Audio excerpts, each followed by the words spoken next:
ଶକୁନି ମନ୍ଦିର ଆମ ଦେଶର କେଉଁ ରାଜ୍ୟରେ ଅବସ୍ଥିତ?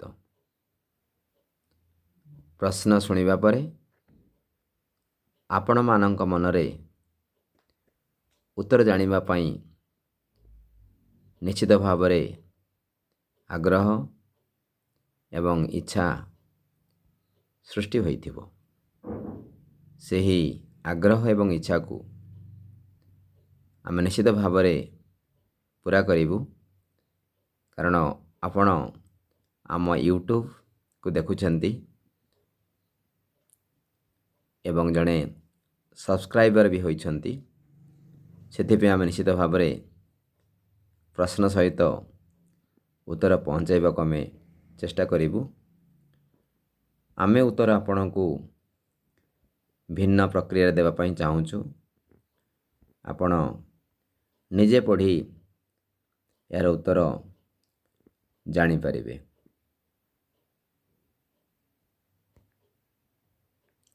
ପ୍ରତିଟି ବାକ୍ୟକୁ ଆପଣ ପଢ଼ନ୍ତୁ, ଉତ୍ତର ନିଶ୍ଚିତ ଭାବରେ ଆପଣ ପାଇପାରିବେ। SK ଏଜୁକେସନ୍ ଟ୍ରାକ୍ର ୟୁଟ୍ୟୁବ୍ ଚ୍ୟାନେଲ୍ ଆପଣମାନଙ୍କ ପାଇଁ GK ଜେନେରାଲ୍ ନଲେଜ୍ ସହିତ ଜେନେରାଲ୍ ଆୱାରନେସ୍ ସହିତ ବିଭିନ୍ନ କମ୍ପିଟେଟିଭ୍ ପରୀକ୍ଷାରେ ମଧ୍ୟ କିପରି ସଫଳ ହୋଇପାରିବେ, ଏପରି ଅନେକ ଦିଗକୁ ଗୁରୁତ୍ୱ ଦେଇ ଆମେ ଆପଣଙ୍କୁ ଅନେକ ସମ୍ବଳପୂର୍ଣ୍ଣ ଖବରକୁ ପ୍ରେରଣ କରୁଛୁ। ଶକୁନି ମନ୍ଦିରରେ ପୂଜା କେଉଁମାନେ ପାଆନ୍ତି ତାହା ମଧ୍ୟ ଆପଣଙ୍କୁ ଜଣା। କେବଳ ଭଲ ଲୋକମାନଙ୍କ ପାଇଁ, ଭଲ ଚରିତ୍ରମାନଙ୍କ ପାଇଁ ମନ୍ଦିର ତିଆରି ହୁଏ। ତାହେଲେ ପ୍ରଶ୍ନ ଉଠୁଛି, 18 ଦିନର ମହାଭାରତର ମେନ୍ ଖଳନାୟକ ସାଜିଥିବା ଶକୁନିକୁ କାହିଁକି ପୂଜା କରାଯାଉଛି? ଅର୍ଥାତ୍ ଭଲ ପାଇଁ ଚେଷ୍ଟା କରିବା, ତାହେଲେ ଆମେ ପୂଜା ପାଇବା। ଭଲ କରୁ କରୁ ଖରାପ ହୋଇଲେ ଭଲରେ ହୋଇବ ଗଣା। ମନ୍ଦ କରୁ କରୁ ଭଲ ହୋଇଗଲେ ମନ୍ଦରେ ହୋଇବେ ଗଣା। ଅର୍ଥାତ୍ ଆମେ ଏହି ଡାଇଲଗରୁ ବୁଝିପାରିବା, ଯଦି ଆମର ଚିନ୍ତନ ପ୍ରକ୍ରିୟା ଭଲ ଅଛି, ତାହା କାର୍ଯ୍ୟ ପ୍ରକ୍ରିୟାରେ ଯଦି ମନ୍ଦ ହେଲା, ତାହାର ଫଳ ଭଲ ଆଡ଼କୁ ଚାଲି ଯାଇଥାଏ। ଆମର ମନ୍ଦ ପ୍ରକୃତିରେ, ମନ୍ଦ ପ୍ରଭାବରେ ଆମେ ଭଲ କାମ କଲେ ମଧ୍ୟ ତାହାର ଫଳାଫଳ ମନ୍ଦ ଆଡ଼କୁ ଚାଲିଯାଏ। ଶକୁନି ମହାଭାରତର ଜଣେ ଦୁଷ୍ଟ ନଷ୍ଟ ଖଳ ଚରିତ୍ରରେ ଅବତୀର୍ଣ୍ଣ ହୁଅନ୍ତି। 18 ଦିନର ମହାଭାରତରେ ହଜିଯାଏ ଅନେକ ମୁଣ୍ଡ, ରକ୍ତର ନଦୀ, ଏପରି ଅନେକ ଦୃଶ୍ୟ ସେହି ସମୟର ଇତିହାସକୁ ମନେ ପକାଉଛି।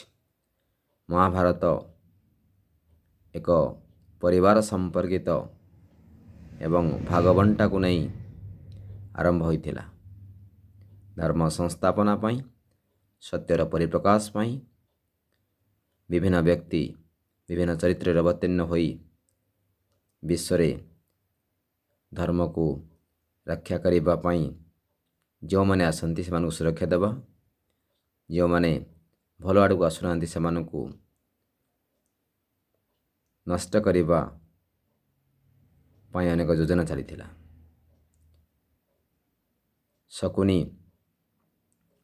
ପଶାଖାଟି ତିଆରି କରି ଦ୍ରୌପଦୀର ବସ୍ତ୍ରହରଣ ସହିତ ବିବେଚନା କରି ପଞ୍ଚୁ ପାଣ୍ଡବଙ୍କୁ ଅଜ୍ଞାତ ବନବାସ 12 ବର୍ଷ ପର୍ଯ୍ୟନ୍ତ ଜଙ୍ଗଲ ରହିବା, ଅନେକ ନିର୍ଯାତନାର ଡିପ୍ଲୋମାସି କରିଥିଲେ। ଏତେ ଡିପ୍ଲୋମାସି ଥିଲା ଯାହାକି 5 ଭାଇ ପାଇଁ ଅନେକ ଚ୍ୟାଲେଞ୍ଜ ତିଆରି ହୋଇଥିଲା। ଚ୍ୟାଲେଞ୍ଜକୁ ଚେଞ୍ଜ କରି ଆଗକୁ ବଢ଼ିଲେ, କାରଣ ସେମାନଙ୍କର କର୍ମ ଥିଲା ଭଲ। ତେଣୁ କୃଷ୍ଣଙ୍କ ସହାୟତାରେ ଆରମ୍ଭ ହୁଏ ମହାଭାରତ ଯୁଦ୍ଧ। ହଜିଯାଏ ହଜାର ହଜାର କୁରୁକ୍ଷେତ୍ର, ଯାହା ଦିଲ୍ଲୀ ସହର ନିକଟରେ ଆଜି ବି ବିଦ୍ୟମାନ। ତେଣୁ ଶକୁନି ନିଜର ଏହି ଡିପ୍ଲୋମାସିରେ ନିଜକୁ ମଧ୍ୟ ଟଲେରେନ୍ସ କରିପାରିନଥିଲେ। ଶେଷରେ ଏହାର ମୁକ୍ତି ପାଇଁ ସେ କେରଳର ଗୋଟିଏ ଜାଗାରେ ପହଞ୍ଚିଥିଲେ, ଯାହା ଆପଣ ପଢ଼ିପାରିବେ। ଆଉ ଥରେ ଭିଡ଼ିଓକୁ ରିୱାଇଣ୍ଡ କରି ସେଥିରେ ତାଙ୍କର ମନ୍ଦିର ତିଆରି ହେଇଥିଲା। ଅର୍ଥାତ୍ ଶକୁନିଙ୍କର ଉଦ୍ଦେଶ୍ୟ ଖରାପ ନଥିଲା, ଭଲ ଉଦ୍ଦେଶ୍ୟ ଥିଲା। ତେଣୁ ଶକୁନି ମନ୍ଦ ଚରିତ୍ର ହେଲେ ମଧ୍ୟ ପୂଜା ପାଇବାର ଅଧିକାର ତାଙ୍କର ରହିଛି। ସେଥିପାଇଁ ବୋଧେ କେରଳରେ ଶକୁନିକୁ ପୂଜା କରାଯାଏ ଏବଂ ଶକୁନି ମନ୍ଦିର ଭାବରେ ଏହି ମନ୍ଦିର ଅତୀବ ଆକର୍ଷଣ ଏବଂ ଭକ୍ତମାନଙ୍କର କେନ୍ଦ୍ରବିନ୍ଦୁ ପାଲଟିଛି। ଶକୁନି ମନ୍ଦିର ଭାରତର କେଉଁ ରାଜ୍ୟରେ ଅବସ୍ଥିତ? ଗୁରୁତ୍ୱପୂର୍ଣ୍ଣ ପ୍ରଶ୍ନ ସହିତ ଉତ୍ତର ଖୋଜିବା ପାଇଁ ନିବେଦନ। ଏପରି ଅନେକ ସମ୍ବଳପୂର୍ଣ୍ଣ ଖବରକୁ ନିଜର କରିବା ପାଇଁ ଆଜି ହିଁ ଆମ ଚ୍ୟାନେଲକୁ ସବସ୍କ୍ରାଇବ୍ କରନ୍ତୁ। Thanks for watching this program Basket foundation.